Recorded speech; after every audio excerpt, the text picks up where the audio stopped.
God bless you, my friend. Keep it up. I'm going to go to some more calls here. I'm going to close out the show here and go to some more calls. I may even come back live.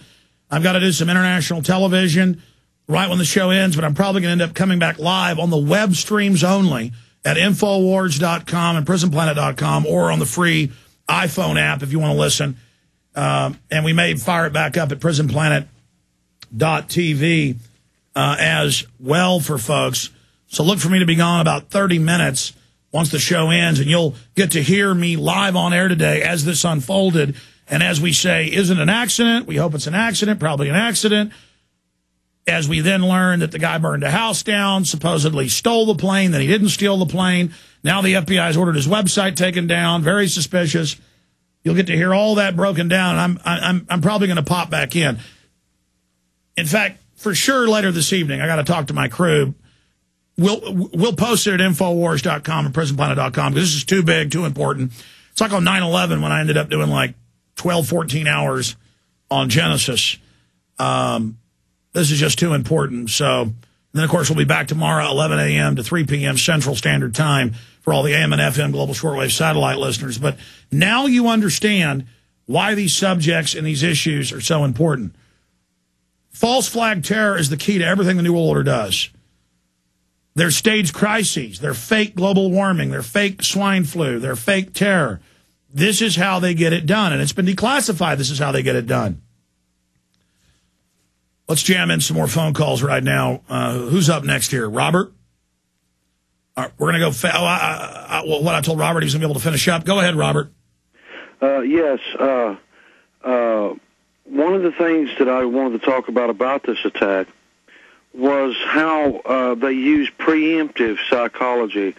It's like, how do you explain it?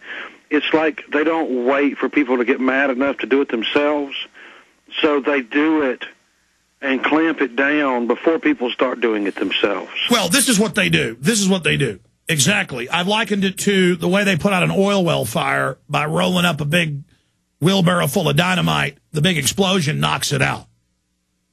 And that's what they do. But they're not really doing it to stop violence. They're doing it to discredit a movement.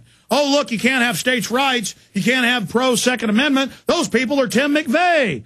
Oh, look, you don't like the IRS? You're not going to fly a plane into a building, are you? And then it also gets the government all in an us-against-them mentality, hating the population even more, putting in the naked body scanners to suppress us. Do you see what I'm saying?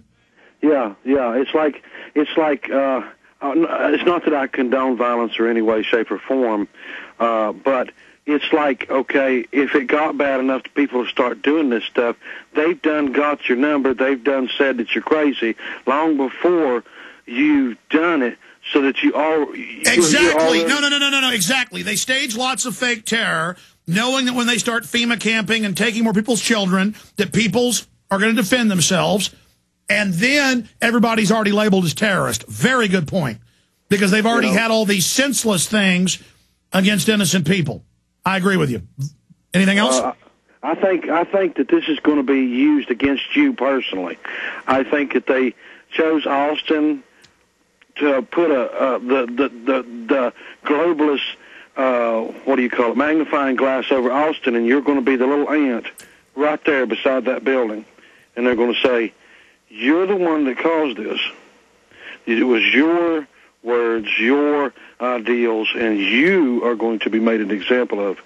Because I agree with you. I agree with you. If not this event, others. They clearly did the event, but their people have been identified by then, so they couldn't blame me for the governor's mansion or one of my supporters. And I mean, they're clearly. Last night, I woke up in the middle of the night realizing a lot of other pieces. Because when you're exhausted after doing 4 hours of radio, it's really hard to be truly articulate. But in the middle of the night, when you wake up with these epiphanies of understanding, you already knew it subconsciously. It's just becoming conscious now. All these big interviews that Fox, CNN, MSNBC, HBO, I've discovered they're all in the last year been making documentaries about Tea Parties and how they're going to be violent extremists, all to air in April. And last night and this morning, I was planning to come on air and say, but no one will believe it now because I didn't make the prediction, but you know all the others I made, that they're going to blow up IRS buildings. I think they're going to do lots of stuff, and do it in April.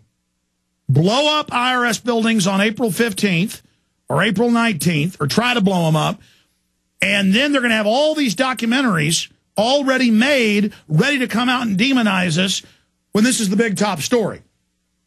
Kind of like they knew Kennedy was going to die, and they produced videos for all the TV stations 6 months before with his brain tumor.